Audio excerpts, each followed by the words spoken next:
The next topic which we are going to start today is factor theorem.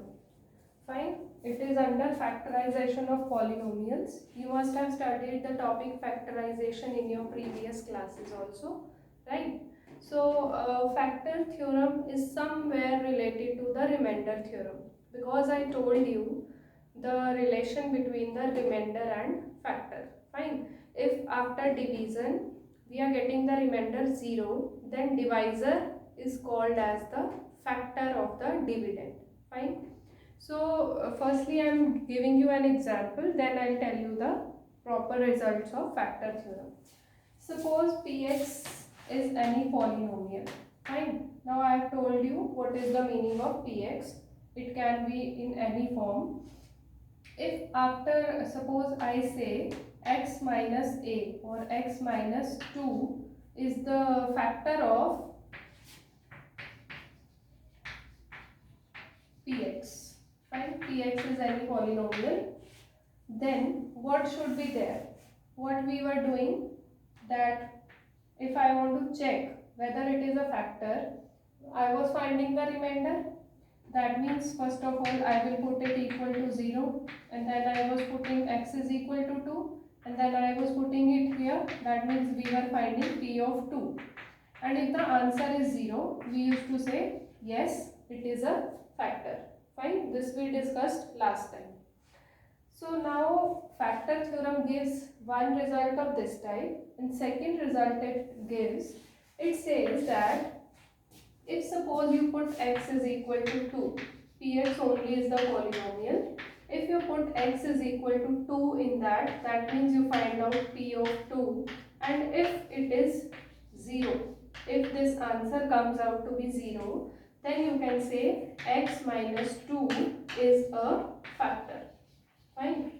That means this was the given condition and this is the result. Similarly, here it was opposite.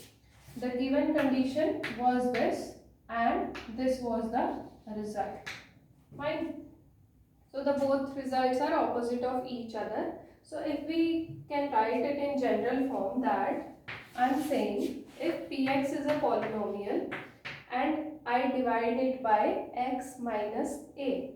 Fine. So first result I am saying if x minus a can be any number 2, 3, 4. Fine. If x minus a is a factor of px. Now if condition means this is the given condition, then the result will be p of a is 0. Now how we have got this p of a? You can take this example. Firstly we will put it equal to 0 and we got the value of x as 2. Similarly we will get the value a. A can be 2, 3, 4 only. Second result we say if opposite of that, if p of a is 0 and a can be any number, then we can say x minus a is a factor of px. Fine.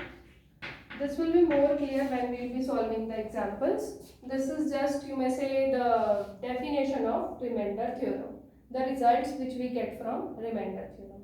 Fine. Let us move to the examples, then it will be more clear to you. We can have different types of questions based on factorization. So I have picked up one from each kind.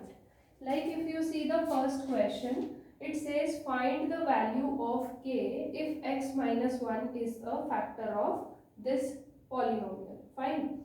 So first of all, let we are assuming it as px.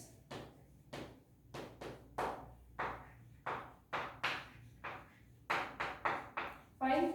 Now because x minus 1 is a factor of this polynomial, so I will put x minus 1 equals to 0, x is equal to 1. That means because it is a factor, so p of 1 should be equal to 0. That means after putting the value of x as 1, we should get the remainder 0. So we will be doing this 4 into 1 cube plus 3 into 1 square minus 4 into 1 plus k, will put it equal to 0. because this was px, we have found p1. Fine. So what it will become? 4 plus 3 minus 4 plus k equals to 0. So 3 plus k equals to 0 and the value of k will be minus 3. So this is our answer. Fine. This type of question generally comes in exam. Fine. Second category is factorize using splitting the middle term. This is very commonly used method. You have also done in class 8. We used to use this method for quadratic equation. That means where the degree is 2. Fine. It's not always possible to use splitting the middle term in quadratic. That depends upon the question. Fine. So what exactly we have to do in this? You have to listen the steps very carefully. First step is, it should be in standard form, as I told you earlier also, that descending order of parts. Fine. Then we have to multiply the coefficient of x square with the constant term. That means 6 into 5 is equal to 30. Fine. Or you can say, if my equation of general form is ax plus bx, ax square plus bx plus c, we have to find out the value of ac. Fine. So that we have done. Now we have to make the factors of 30 in such a way that my 17 should come after adding or subtracting the two factors. Fine. For example, for 30 I can take the pair 1 into 30, 2, 15, 3, 10. My answer should be 30 in all the cases. Fine. Or 4 or 5, 6, and then next will be 6, 5, which is already there. I need the pair of factors, that means two factors. Fine. So we will be checking, is it possible to get 17? No. Is it possible? Yes. Here it is possible. So we will be splitting the middle term like 6x square. Now 17x can be written as 2x plus 15x. Fine. So we have splitted this middle term in two parts. Fine. Then 5. This was the second step. Now you have to take the common out of these two and out of these two. Now see, out of 6 and 2 I can take 2 common, x square and x. So what will be left? 3x plus 1. From here I can take 5 common, plus 5. You have to consider the sign also. Plus 5, 3x plus 1. See, my this bracket should come out same. If it is not same, then it is wrong. Fine. So last step, 1 is the common bracket we will be writing, and in another bracket 2x plus 5. So this is my factorization is done. Fine.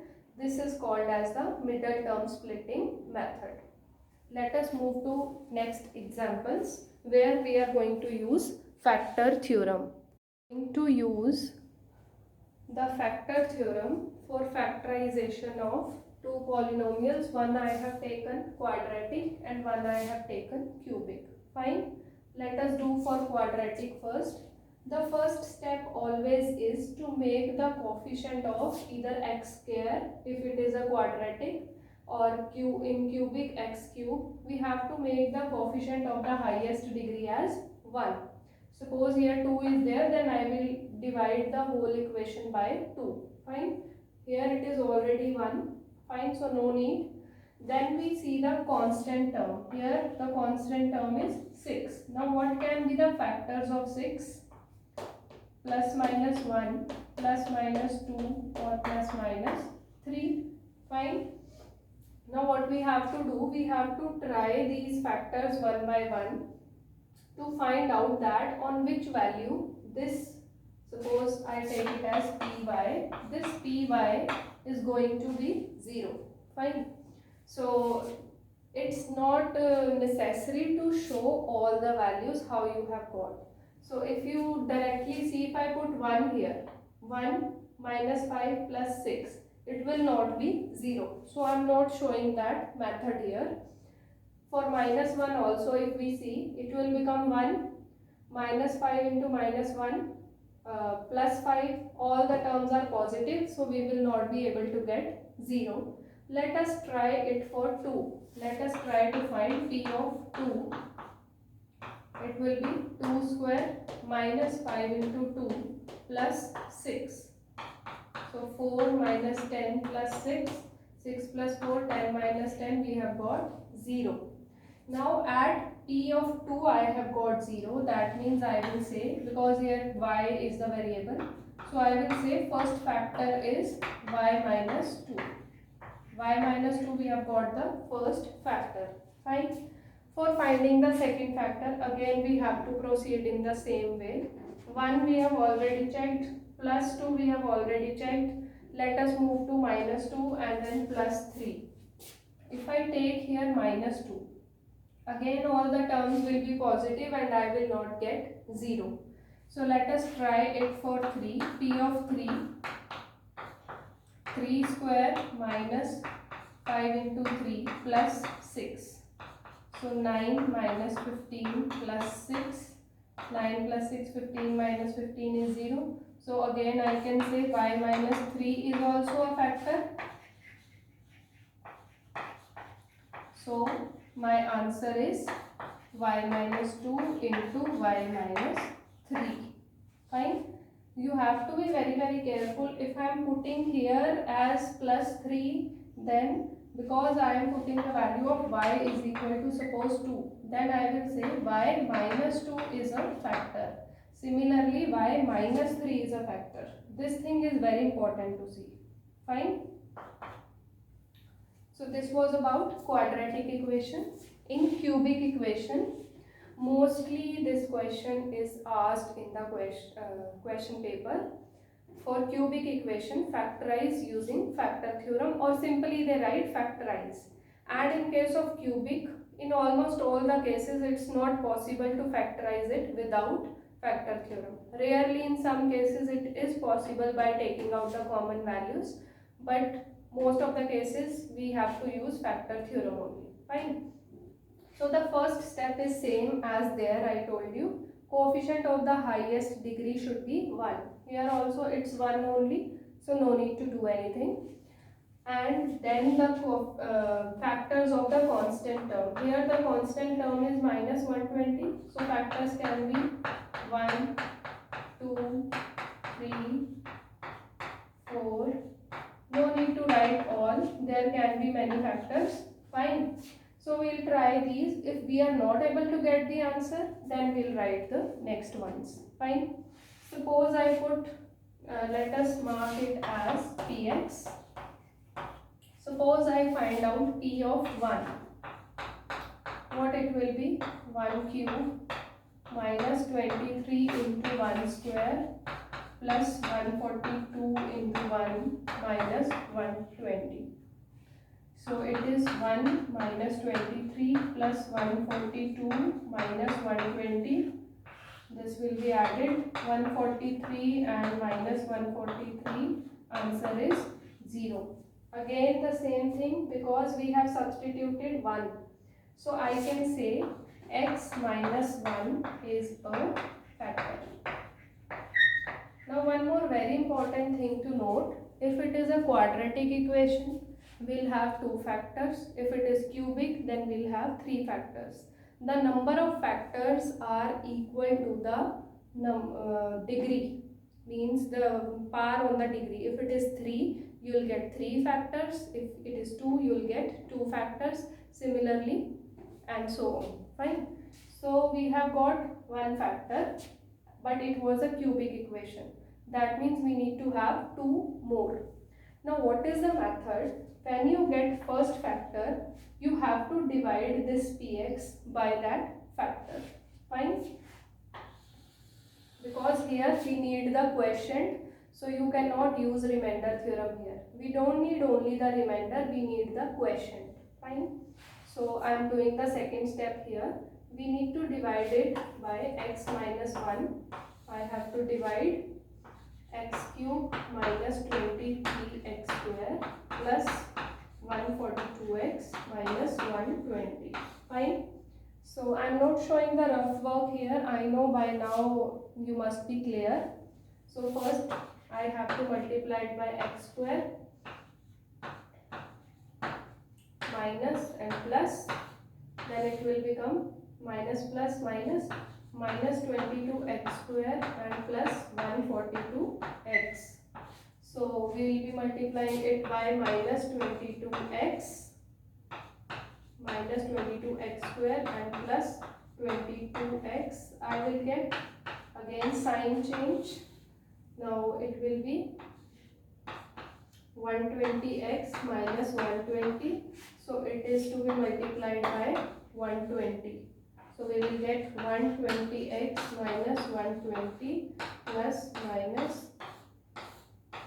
Remember that my remainder should come out to be 0 because I am already saying that this is a factor of this, and when it is a factor, remainder should be 0. If your remainder is not coming out equal to 0, you are doing something wrong. Fine. So this was step 1. Step 2. Now last step. What we have to do in the last step?